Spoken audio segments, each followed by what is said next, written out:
반갑습니다. 낭독과 감상의 시간 진이의 소리글방 시작합니다.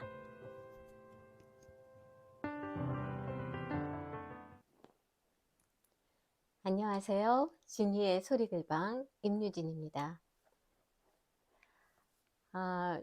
요즘 그 세태가 세상이 저희 나라 안으로도 그렇겠지만 그냥 저희 나라 안의 문제뿐만이 아니라 총체적으로 굉장히 어지러운 불안정한 뭔가 아슬아슬한 상황에 있는 것 같습니다. 아마 이러한 상황은 비단 지금뿐만이 아니라 과거의 어느 시점에도 분명히 주기적으로 있었습니다.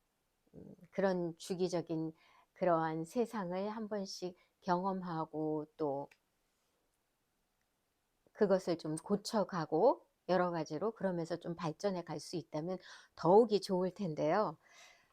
앞으로 미래는 누구도 알 수 없죠. 아마 그 근현대쯤에가 가장 또 지금 외에 격변하는 시대가 아니었을까 해요.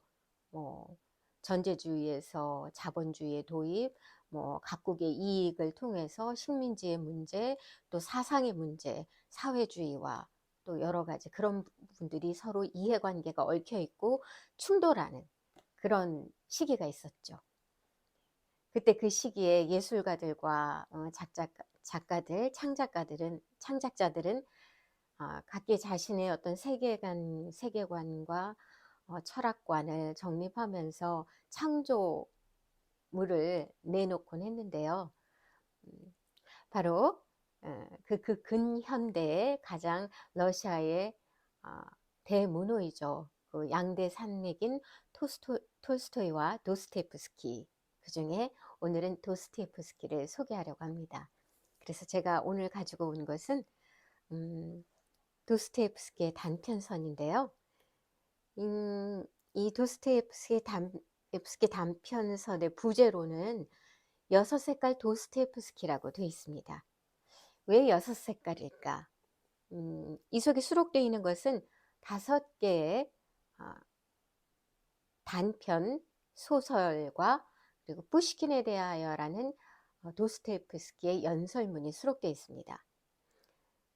그러니까 단편 소설만 있는 게 아니라 연설문까지 있는 거죠. 그 이유는 아마도 이 도스토옙스키가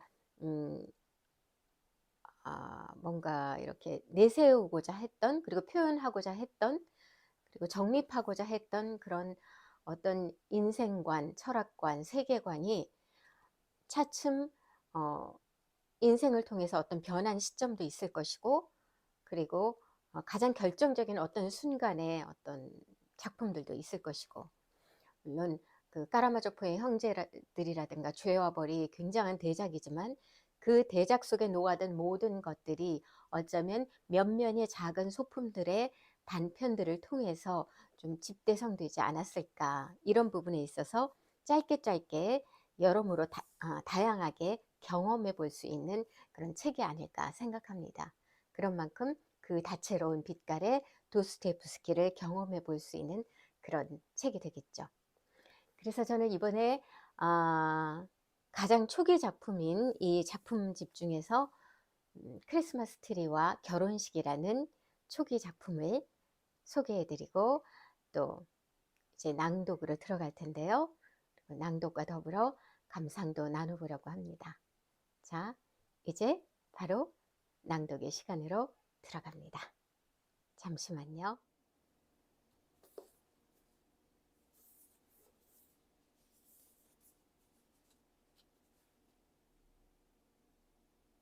크리스마스 트리와 결혼식. 어느 이름 모를 사람의 수기 중에서. 얼마 전에 나는 한 결혼식을 보았다. 하지만 그만두자. 그보다는 크리스마스 트리에 대해 얘기하는 게 낫겠다. 결혼식은 훌륭했고 내 마음에도 들었지만 다른 사건에 대한 이야기가 낫겠다는 생각이 든다. 결혼식을 지켜보다가 무엇 때문에 그 트리에 대한 생각이 떠올랐는지는 모르겠다. 그 일은 이런 것이었다. 정확히 5년 전 석 달 금음날 저녁에 나는 어느 어린이 무도회에 초대를 받아서 갔다. 초대한 사람은 한 유명한 사업가였는데 그는 발이 넓고 아는 사람도 많으며 권무술수에 능한 사람이었다. 따라서 그 어린이 무도회는 아이 부모들이 함께 모여 몇 가지 흥미로운 화제를 놓고 특별한 의도 없이 우연스럽고도 자연스러운 방식으로 얘기를 나눌 수 있는 구실이라고 생각해 볼 수 있었다. 나는 중심 인물이 아니었고 얘기를 나눌 화제도 전혀 없었기에 저녁 시간을 거의 혼자서만 보내고 있었다. 거기엔 나와 비슷하게 그 모임에 친척이나 가까운 사람은 아무도 없지만 우연히 가정의 행복에 끼어들게 된 것처럼 보이는 신사가 한 명 있었다. 그는 누구보다도 먼저 내 눈에 띄었다. 그는 키가 크고 야위였으며 아주 진지한 표정에 대단히 격식을 갖춘 옷차림을 하고 있었다. 하지만 그는 즐거워하거나 행복한 가정 분위기를 느낀 마음 상태는 아닌 것처럼 보였다. 어딘가 구석진 곳으로 물러날 때마다 얼굴에서 바로 미소가 사라지고 순반은 검은 눈썹은 찡그리는 것이 보였기 때문이다. 그 무도회에서 그가 아는 사람이라곤 주인 외에는 아무도 없었다. 그는 끔찍이도 지루함을 느꼈지만 아주 흥에 겹고도 행복한 사람의 역할을 끝까지 용감하게 견지해 나가는 것 같았다. 나중에 나는 이 신사가 수도에서 해결해야 할 중요하고도 골치 아픈 일 때문에 지방에서 올라왔으며 이 집주인에게 소개장을 가져왔지만 우리의 주인께서는 그를 후원하는 일에 전혀 성의를 보이지 않았고 다만 예의상 그를 자신의 어린이 무도회에 초대했다는 것을 알게 되었다. 사람들은 그와 카드 놀이도 하지 않았고 담배를 권하지도 않았다. 대화를 나누려는 사람 역시 아무도 없었다. 깃털만 보면 어떤 새인지를 알 수 있다고 했던가. 사람들 역시 그의 처지를 멀리서도 벌써 눈치챈 것 같았다. 상황이 그랬기에 나의 신사께서는 양손을 마땅히 둘 데가 없다는 듯 저녁 내내 구렛나루만 쓰다듬고 있을 수밖에 없었다. 그의 구렛나룻은 정말 대단히 훌륭한 것이었다. 하지만 그가 너무 열심히 쓰다듬고 있었으므로 그를 보고 있노라면 세상에는 구렛나룻이 먼저 생겨났고 그것을 쓰다듬기 위해 나중에 신사를 그것에 붙여놓은 게 틀림없다고 생각될 지경이었다. 통통한 아들 5을 가진 주인의 가정적인 행복한 모임에 이런 방식으로 참여하게 된 이 인물 외에도 내게는 다른 신사 한 명이 마음에 들었다. 그러나 이 사람은 이미 상당히 다른 특징을 가진 사람이었다. 그는 유력 인사였으며 이름은 율리안 마스타코비치라고 했다. 첫눈에 보아도 그가 귀한 손이며 주인과 그의 관계는 구렛나룻을 쓰다듬던 신사와 주인의 관계와 마찬가지라는 것을 알 수 있었다. 주인과 안주인은 그에게 끊임없이 친절한 말을 하며 이것저것 보살펴 주었고 마실 것을 대접하고 아양을 떨어댔다. 소개를 위해 손님들을 그에게 데려오는 일은 있었지만 그를 손님들에게 데려가는 일은 없었다. 율리안 마스타코비치가 파티에 대해 언급하며 이토록 기분 좋은 시간을 보낸 적은 거의 없다고 말했을 때 나는 주인의 눈에 눈물이 반짝이는 것을 보았다. 나는 그런 인물과 같이 있다는 것이 왠지 섬뜩해졌기에 주인집 아이들의 모습을 찬탄하며 감상한 후 텅 비어있는 응접실로 나가 방 전체 거의 반을 차지하고 있는 꽃으로 장식된 안주인의 정자에 눌러앉았다. 아이들은 모두 믿기 어려울 만큼 사랑스러웠는데 여자 가정교사들과 엄마들이 아무리 설득하려 해도 절대로 어른들처럼 있으려 하지를 않았다. 그들은 순식간에 크리스마스 트리를 잡아 뜯어서 마지막 사탕까지 먹어버렸고 누구에게 어떤 장난감이 돌아갈 것인지 알기도 전에 벌써 장난감들의 절반을 망가뜨렸다. 특히나 매력적이었던 아이는 자신의 나무 장난감 총으로 계속 나를 쏘려 했던 검은 눈의 곱슬머리 소년이었다. 그러나 누구보다도 나의 주의를 끈 것은 마치 작은 큐피드처럼 매혹적인 그의 11세쯤 된 누이였다. 조용한 성격의 그 아이는 생각에 잠긴 듯한 커다란 눈을 가진 창백한 얼굴의 소녀였다. 아이들이 무슨 일인가로 그 아이를 기분 나쁘게 해서 그 아이는 내가 앉아있던 바로 그 응접실로 와서 자기 인형을 가지고 한쪽 구석에 자리를 잡았다.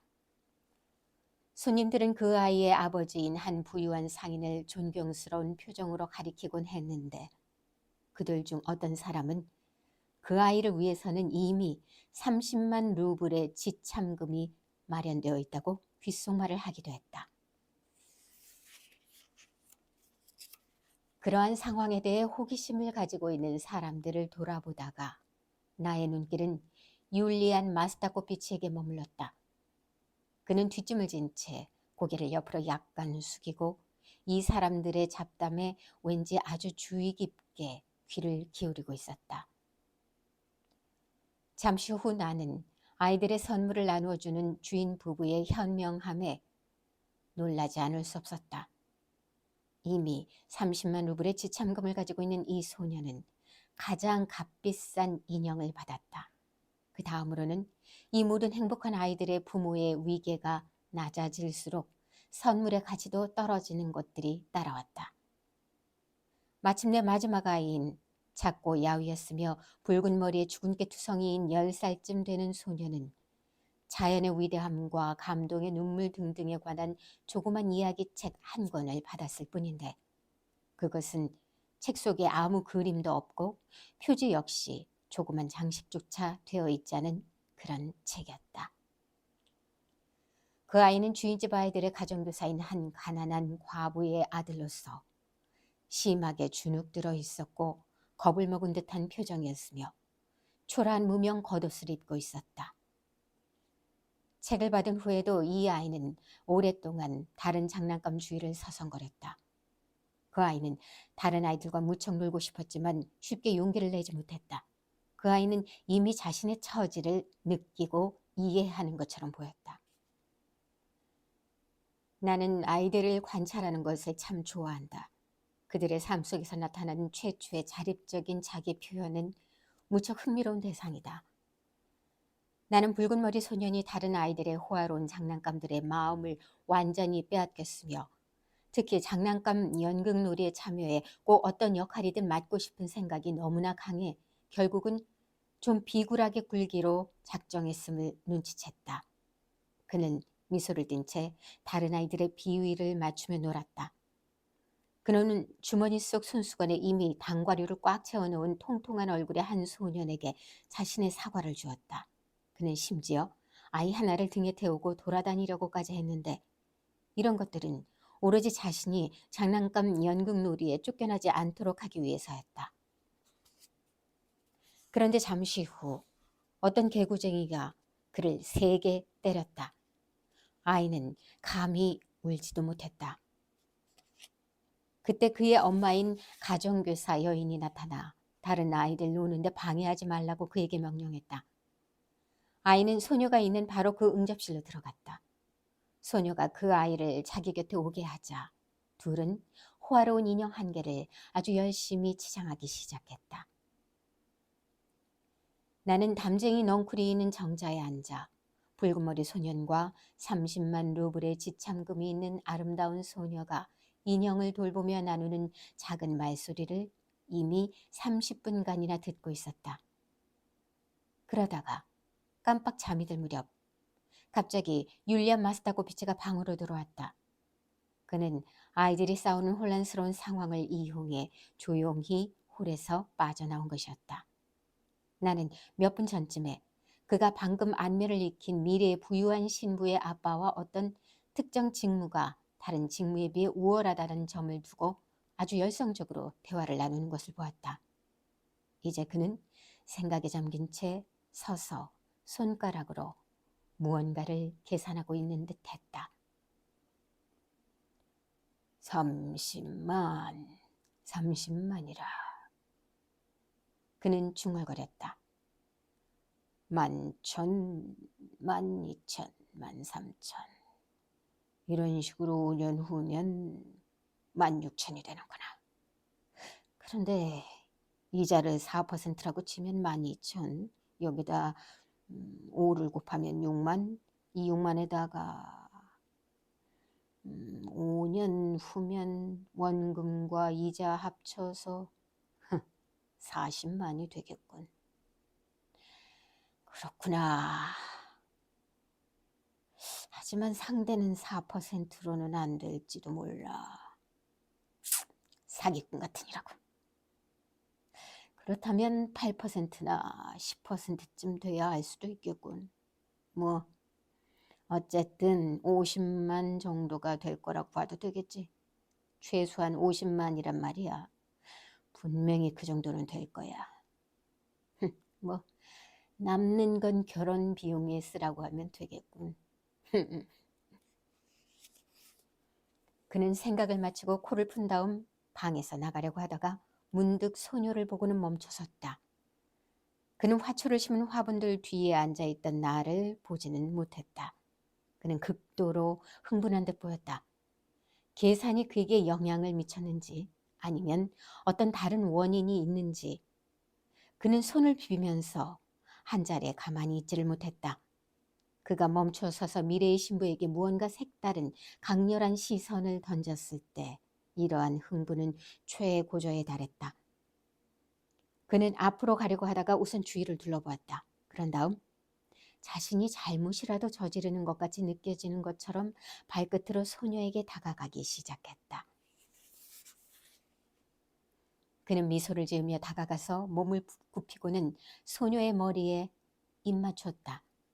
소녀는 예상치 못한 습격에 놀라 비명을 질렀다.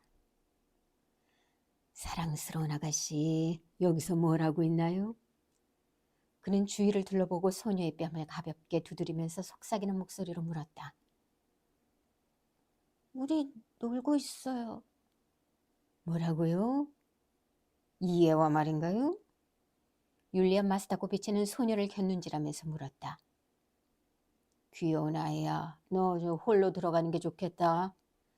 그가 소년에게 말했다. 소년은 아무 말 없이 그를 뚫어지게 쳐다보았다. 율리안 마스타코비치는 또다시 주위를 둘러보고는 다시 소녀에게 몸을 굽혔다. 그런데 이거 뭐지요? 사랑스러운 아가씨, 인형인가요? 그가 물었다. 인형이에요. 얼굴을 찌푸리고 약간 겁을 내면서 소녀가 말했다. 인형이라. 사랑스러운 아가씨, 그렇다면 당신의 인형은 무엇으로 만들어졌는지 혹시 아시나요? 몰라요. 완전히 고개를 숙이고 조그만 목소리로 소녀가 대답했다. 헝겊으로 만들어졌죠, 아가씨. 그리고 얘야, 너 홀로 들어가거라. 네 또래 애들한테로 가라고.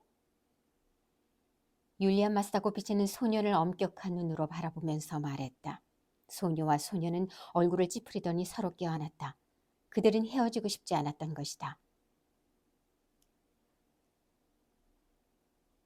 그럼 당신은 왜 이 인형을 선물 받았는지 혹시 아시나요? 목소리를 계속 낮춰가며 율리안 마스타코비치가 물었다. 몰라요. 그건 당신이 일주일 내내 사랑스럽고 품행이 올바랐기 때문이죠. 이 말을 한 후 율리안 마스타코비치는 극도로 흥분한 상태에서 주위를 둘러보았는데 계속 목소리를 낮춰가다가 결국에는 흥분과 조바심으로 인해 거의 숨이 멎은 것처럼 잘 들리지 않는 목소리로 물어보았다. 사랑스러운 아가씨, 내가 당신의 부모님께 손님으로 간다면 나를 좋아해 주시겠습니까? 이 말을 하고 나서 율리안 마스타코비치는 사랑스러운 소녀에게 다시 한번 키스를 하려 했지만 완전히 울 것 같은 소녀의 표정에 커다란 동정심을 느낀 소년이 그녀의 손을 잡고 흐느껴 울기 시작했다. 율리안 마스타코비치는 정말로 화가 치밀어 올랐다. 나가, 여기서 나가라니까! 그가 소년에게 말했다. 저쪽 홀로 나가. 거기 네 또래 애들한테 가란 말이야. 아니에요. 그러지 마세요. 그러지 마세요. 당신이나 저리 가세요. 소녀가 말했다. 그 애를 놔두세요. 그 애 그냥 놔두라고요. 거의 울음을 터뜨릴 듯한 목소리로 소녀가 말했다. 그때 누군가가 문과에서 어떤 소리를 냈는데 그 소리에 율리아 마스타코비치는 즉시 자신의 풍채 좋은 몸을 일으키면서 깜짝 놀라는 듯했다. 그러나 붉은 머리 소녀는 율리아 마스타코비치보다 더 깜짝 놀라서 소녀를 내버려 둔 채 벽 쪽으로 붙어서 응접실에서 나와 식당으로 가버렸다. 율리안 마스토코비치 역시 의심을 받지 않기 위해 식당으로 갔다. 새우처럼 얼굴이 붉어진 그는 거울에 비친 자기 모습을 보고는 더욱 당혹했다. 그는 자신의 성급함과 참을성 없음에 화가 난 것 같았다. 아마도 처음에 손가락으로 셈해 본 결과에 놀라서 크게 마음이 쏠리고 감격까지 한 나머지 자신의 모든 권위와 품위도 잊은 채 마치 어린 소년처럼 행동하기로, 즉 대상이 곧바로 공격을 가하기로 작정했던 것 같다. 그 대상이 진정한 대상이 되려면 최소한 5년은 더 있어야 함에도 불구하고 말이다. 나는 이 존경스러운 신사의 뒤를 따라 식당으로 갔다가 이상한 광경을 보게 되었다.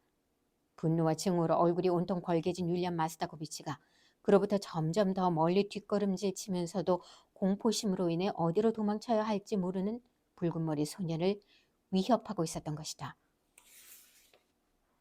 나가. 여기서 뭐 하는 거야? 나가, 이 몹쓸 녀석아, 나가라니까! 너 여기서 과일 훔치고 있었지? 그렇지. 훔치고 있었잖아. 나가, 이 몹쓸 녀석아, 나가, 이 코울리개야! 응? 너 또래들한테 가라고, 가! 소스라치게 놀란 소녀는 필사적인 수단으로 탁자 아래로 기어들어가는 방법을 택했다. 그러자 극도로 흥분한 그의 학대자는 이제 완전히 기가 죽은 소년을 탁자 밑으로부터 끌어내기 위해 목면포로 만든 자신의 긴 손수건을 꺼내서 그것으로 소년을 때리기 시작했다. 여기서 율리아 마스타코비치는 다소 뚱뚱하다는 것을 말해둘 필요가 있겠다. 그는 평소에 잘 먹는 듯 뺨이 불그스레하고 살집이 좋으며 불룩 나온 배에 기름진 허벅지를 가진, 한마디로 말해 호두처럼 튼튼하고 둥글둥글한 사람이었다. 그는 땀에 젖어서 숨을 헐떡거리고 있었으며 얼굴은 엄청나게 상기되어 있었다. 마침내 그는 거의 격분을 하고야 말았던 것인데 그만큼 그의 내부의 분노와 질투, 혹시 또 알겠는가? 그러한 질투심의 감정이 컸던 것이다. 나는 아주 큰 소리로 웃음을 터뜨렸다. 율리안 마스타코비치는 내 쪽을 돌아다 보았는데 자신의 모든 사회적 지위에도 불구하고 몹시 당혹했다는 점이 느껴졌다. 이때 반대편 문에서 이 집 주인이 들어왔다. 소녀는 탁자 밑에서 기어나와 자신의 무릎과 팔꿈치를 문질렀다.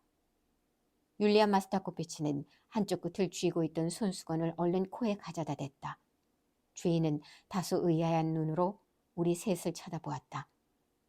하지만 그는 인생을 알고 또 그것을 진지하게 바라보는 사람이었으므로 손님과 단 둘이 마주하게 된 순간을 곧바로 이용했다. 바로 이 아이입니다. 제가 부탁을 드리려 했던 아이 말입니다. 붉은 머리 소년을 가리키며 그가 말했다. 뭐라고요? 아직 완전히 정신을 차리지 못한 율리아 마스토코비치가 물었다. 제 아이들 가정교사의 아들입니다. 주인은 간청하는 목소리로 계속 말했다. 불쌍한 여자죠. 과부입니다. 남편은 정직한 관리인이었고요. 그러나 율리안 마스타코비치 가능하시다면 안 됩니다. 안 돼요. 율리안 마스타코비치가 조급하게 소리쳤다. 안 됩니다. 죄송하지만 필립 알렉세이비치 절대로 될 수가 없어요. 물어봤는데 빈자리가 없답니다. 그리고 설사 생긴다 해도 이해보다 훨씬 더 많은 권리를 가진 후보자가 벌써 10명입니다. 매우 유감입니다. 유감이에요. 유감이네요. 주인도 같은 말을 했다. 참 겸손하고 조용한 아이인데 내가 본 바로는 대단한 개구쟁인데요. 신경질적으로 입을 삐죽거리며 율리안 마스타코비치가 대답했다. 그가 소녀를 향해 말했다. 얘야, 가라. 왜 그러고 서 있는 거니? 네 또래들한테 가란 말이야. 여기서 그는 참지 못하고 나를 곁눈질하는 것 같았다. 나 역시 참지 못하고 그를 빤히 바라보며 깔깔거리고 웃기 시작했다. 율리안 마스타코비치는 바로 외면을 하더니 나에게 아주 잘 들리게끔 저 이상한 젊은이는 누구냐고 주인에게 물어보았다. 그들은 속삭이기 시작하더니 방에서 나갔다. 그 후 나는 율리안 마스타코비치가 주인의 이야기를 들으며 믿기 어렵다는 듯 고개를 가로젓는 모습을 보았다. 큰 소리로 실컷 웃은 다음 나는 홀로 돌아왔다. 거기에선 그 위대한 남편감이 여러 가정의 아버지와 어머니들 그리고 이 집 주인과 안주인에 둘러싸여 방금 전 소개받은 어떤 부인에게 열띤어조로 무언가를 이야기하고 있었다. 그 부인은 율리안 마스터코비치가 10분 전에 응접실에서 그 장면을 만들어냈던 소녀의 손을 잡고 있었다. 지금 그는 그 사랑스러운 소녀의 아름다움, 재능, 우아함, 훌륭함, 예의 범절 등에 대해 칭찬과 찬탄을 늘어놓고 있었다. 그는 눈에 띌 정도로 소녀의 어머니에게 알랑거리고 있었다. 소녀의 어머니는 환희의 눈물을 흘릴 것 같은 표정으로 그의 이야기를 듣고 있었다. 아버지의 입가에도 미소가 사라지지 않고 있었다. 주인은 기쁨의 분위기가 넘치는 것 같아 반가웠다.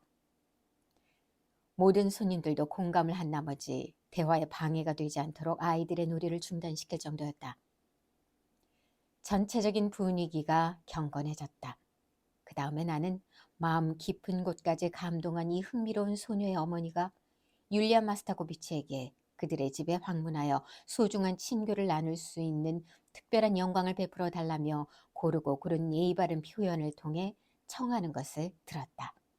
그 다음엔 율리안 마스토코비치가 진실한 환희에 가득 차 그 초대를 받아들이는 소리를 들었으며 그러고 나서는 손님들 모두가 각자 예의에 맞게 여러 방향으로 흩어진 후 상인과 그의 아내, 소녀 그리고 특히 율리안 마스타코비치에 대한 감동에서 우러나오는 칭찬들을 서로 쏟아내는지도 들었다.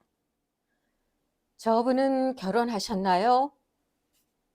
나는 율리안 마스터코비치와 가장 가까이 서 있던 나의 지인들 중 한 명에게 큰 소리로 물어보았다. 율리안 마스터코비치는 샅샅이 흩어보는 듯한 적대감을 품은 시선을 내게 던졌다. 아니요. 나의 지인은 내가 일부러 저지른 무례함에 대단히 언짢아 하면서 내게 대답했다.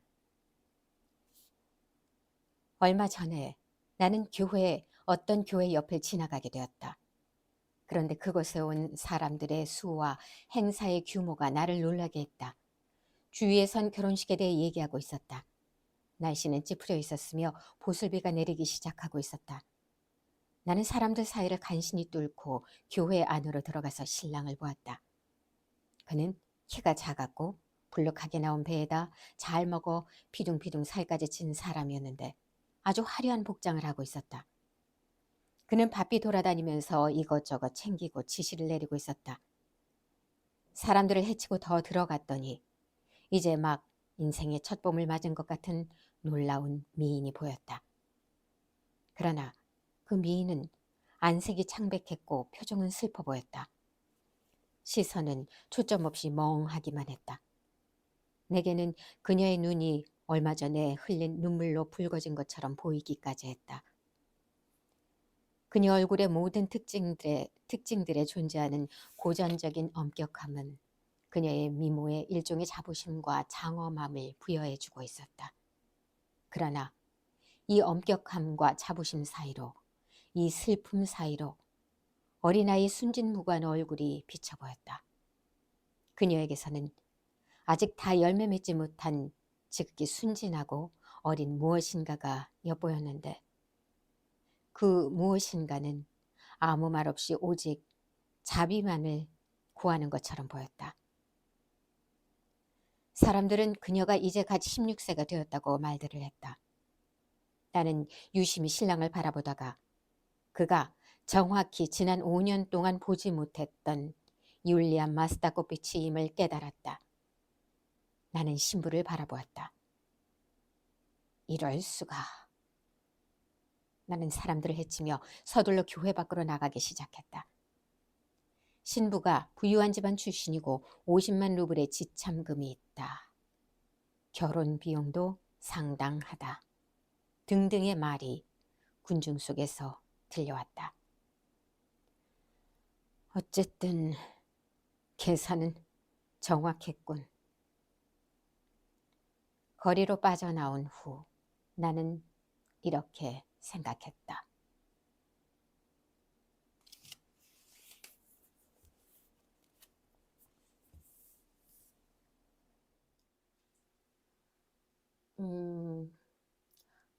도스토옙스키 하면 딱 떠오르는 한 가지 단어라고 하면 작품을 대했을 때 무겁다라고들 그렇게들 소위 비평가라고 해야 하나요? 뭐 그런 분들의 말을 빌자면 뭐 무겁다라고 대표할 수 있는 무겁다라는 단어가 가장 큰 대표적인 단어가 될 수 있을 것 같아요.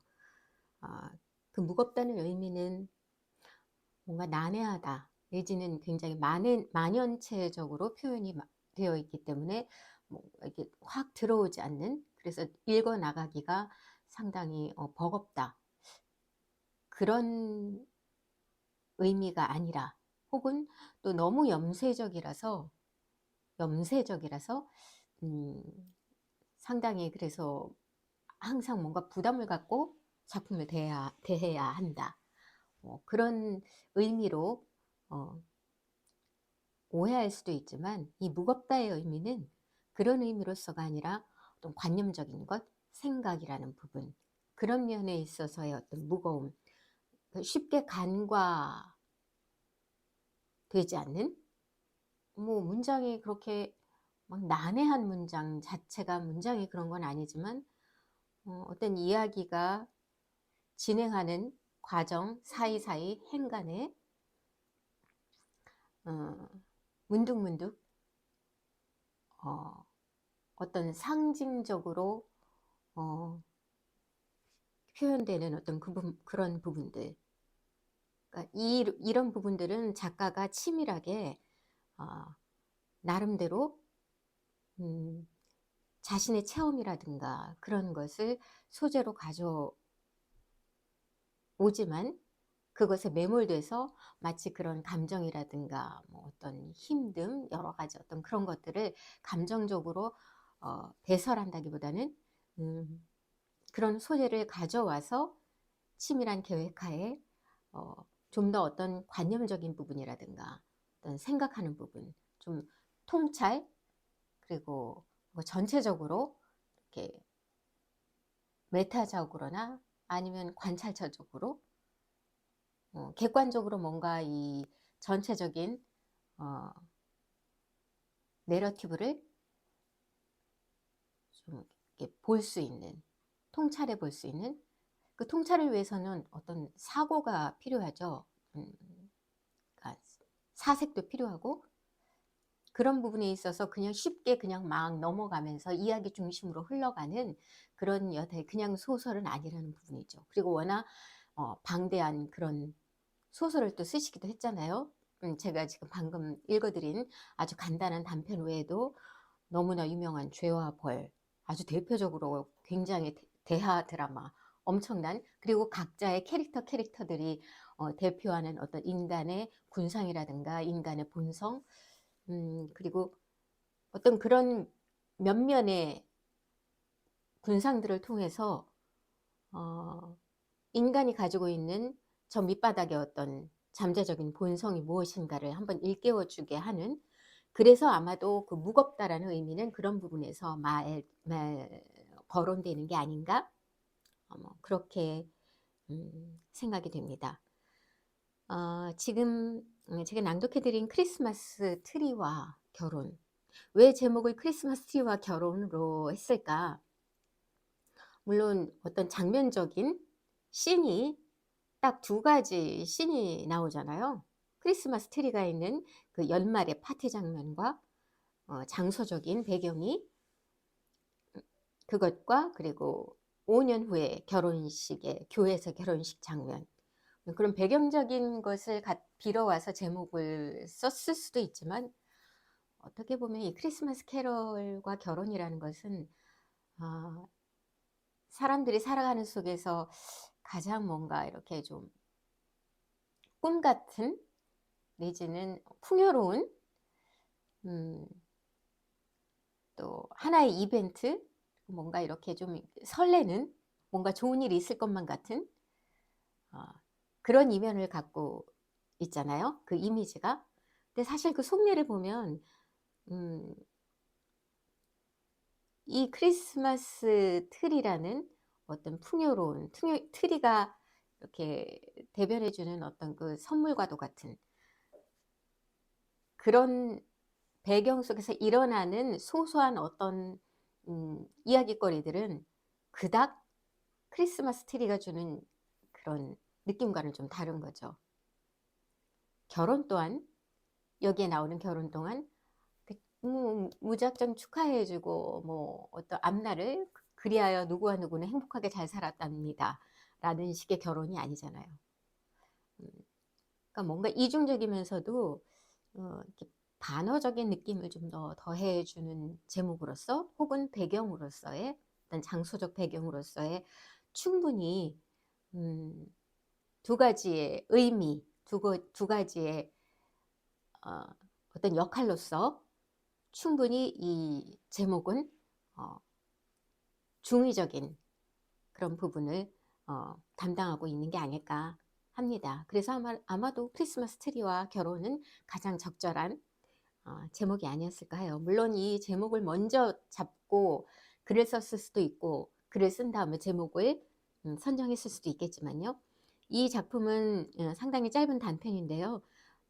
이 도스토옙스키가 어떤 일련의 그런 사건이었죠. 어떤 그 정치적인 사건으로 인해서 시베리아에 죄수의 생활을 하기 전에 발표했던 작품입니다. 이때만 해도 초기 작품만 해도 이 도스토옙스키는 상당히 이상적인 사회주의 성향을 갖고 있었는데 이 죄수의 생활을 거친 몇 년 후부터 완전히 인생관이 바뀌게 되죠.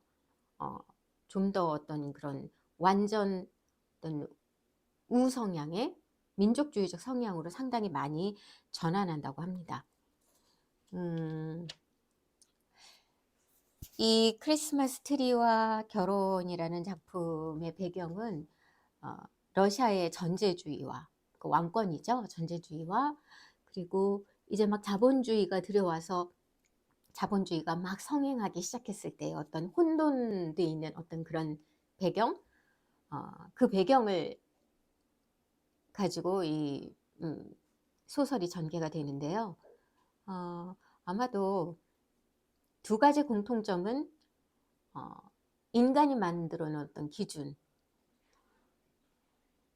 그 기준이라는 것은 어떤 구분 지으려고 하고 상하 관계를 만들려고 하는 어떤 그 본능이 가장 아주 강하게 드러날 수 있는 그런 두 가지 면. 어떤 전제적인 왕정에서는 어떤 신분제가 어느 정도 확실하잖아요. 귀족과 평민 내지는 아주 가난한 노동자 그리고 왕족 뭐 이런 완전히 구분된 그런 신분이 있었고 또 자본주의가 들어옴으로 인해서 또 다른 신분이 등장을 하게 되죠. 자본이라는 그런 어떤 그 취약한 계층은 더욱 취약해질 수밖에 없는 그런 부분을 나름 고발한다고 해야 될까요?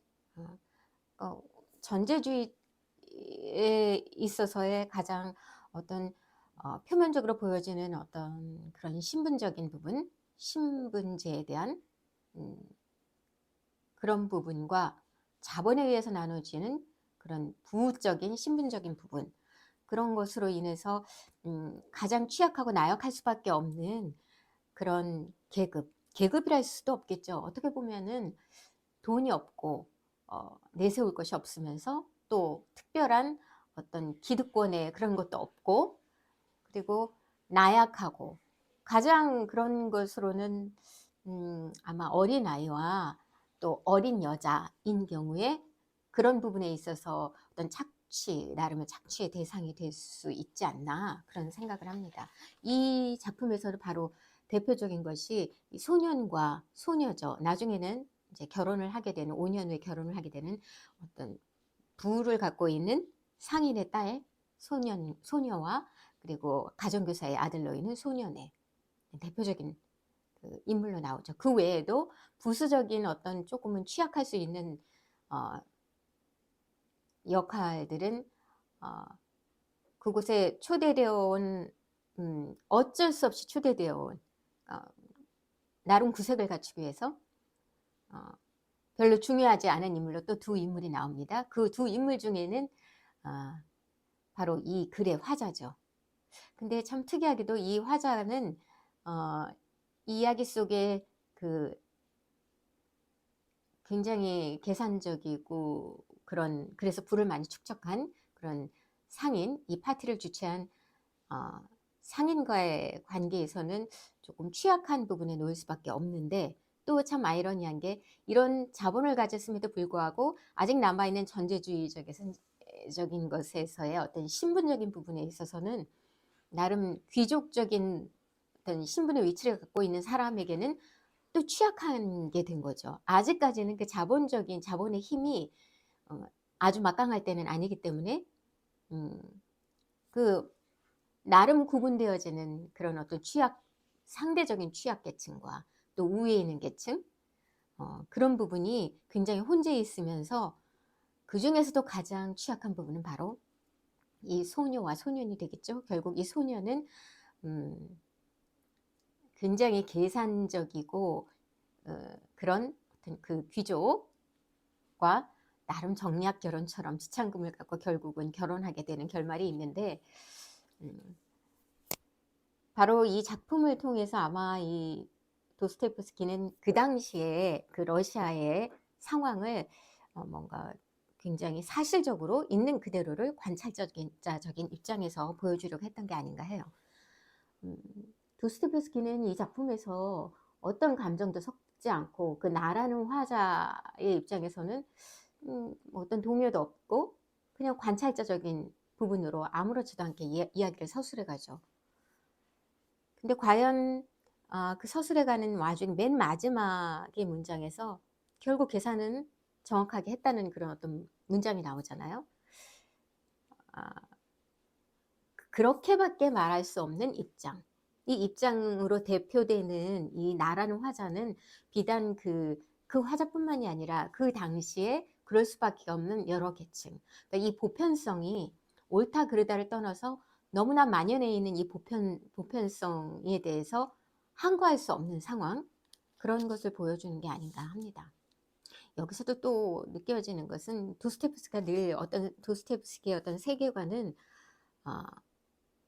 선과 악의 양자 구도에서 완전한 선의 승리로서 어떤 이상적인 사회를 구축할 수는 없다, 그것은 불가능하다라는 게 도스토옙스키의 세계관이라고 해요.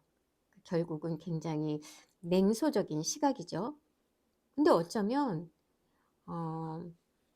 이게 오히려 상당히 그 정확한 세계관이 아닌가. 왜냐하면 인간이 가지고 있는 본성이 악의 평범성이라고도 얘기하는, 그 사람은 본인들이 굉장히 인간들이 어떤 모든 동물 중에서 상당히 우위에 있다, 가장 존엄하다라고 생각을 하잖아요. 존재 자체로서는 존엄하지만, 생명 자체로서는 존엄하지만 과연 인간이 그럴 만큼의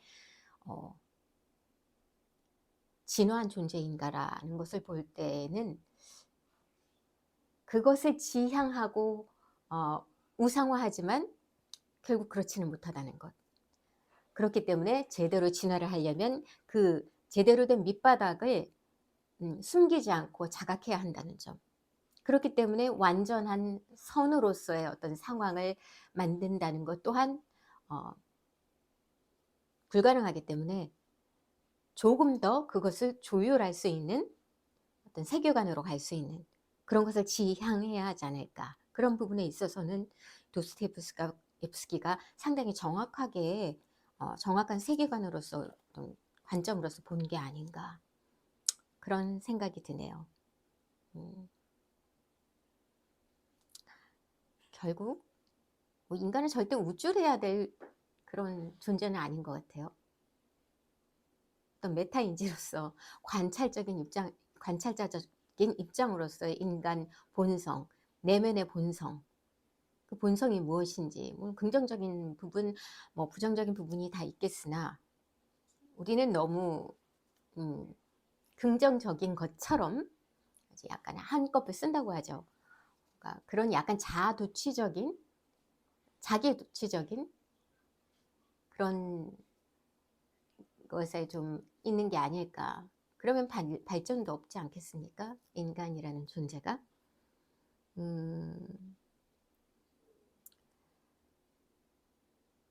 그 악의 평범성이라는 것은 본인이 정말 악을 저지르려고 한 게 아니라 그냥 본인의 역할로서 본인의 상황에 맞게 충실히 역할을 담당했음에도 불구하고 결국은 그 역할이 멀리서 봤을 때는 얼마나 그게 악을 초래할 수 있는지는 전혀 모르고 그냥 그렇게 흘러가는 경우가 많죠. 특별히 악이라는 것은 그냥 악한 사람만이 저지르는 것이 아니라 누구라도 그런 악한 행동을 할 수 있다는 그런 악의 평범성을 늘 염두에 두어야 하지 않나. 도스토옙스키는 인간의 본성을 뭐라고 할까요? 그런 다수의 어떤 굴절된 다수의 어떤 의식이 통합돼서 너무나 당연한 것처럼 이루어지는 것들을 자꾸 의심해 볼 필요가 있다는 점에 있어서는 여러 가지 문제 제기를 해주는 작가라고 봅니다. 저는 물론 도스토옙스키의 그 대작을 장편을 읽어볼 엄두조차 내지는 못했습니다. 너무 방대하고 어렵기 때문에 언젠가는 도전해 볼 생각인데요. 과연 할 수 있을지 모르겠네요. 자, 이렇게 해서 오늘 이렇게 짧지만 도스토옙스키의 초기의 어떤 그 작품 세계를 볼 수 있는 크리스마스 트리와 결혼식이라는 작품을 낭독하고 간단하게 감상을 말씀드렸습니다. 자, 앞으로도 뭐 또 늘 그랬지만 짧은 단편이나 수필이 있을 때 다시 찾아오겠고요. 간간히 시도 항상 쇼트 영상으로 올리려고 합니다. 무엇보다도 구독, 좋아요, 알림 설정 잊지 마시고 꼭 눌러주시면 너무너무 감사하겠습니다. 밤이 깊었습니다. 지금 현재 저는요. 네, 다음 시간에 다시 여러분과 만나 뵙겠고요. 하루 마무리를 잘 하시고 또 내일도 모레도 늘 좀 더 에너지 있고 조금은 더 가벼우면서 좀 더 희망을 가지고 그런 생활을 할 수 있는 우리 모든 그런 시청자? 네, 화면을 저희 동영상을 보시는 구독자분들 그리고 모든 분들의 그런 하루하루가 되기를 바랍니다. 자, 그럼 이제 저는 그만 인사드리겠습니다. 지니의 소리글방 임유진이었습니다.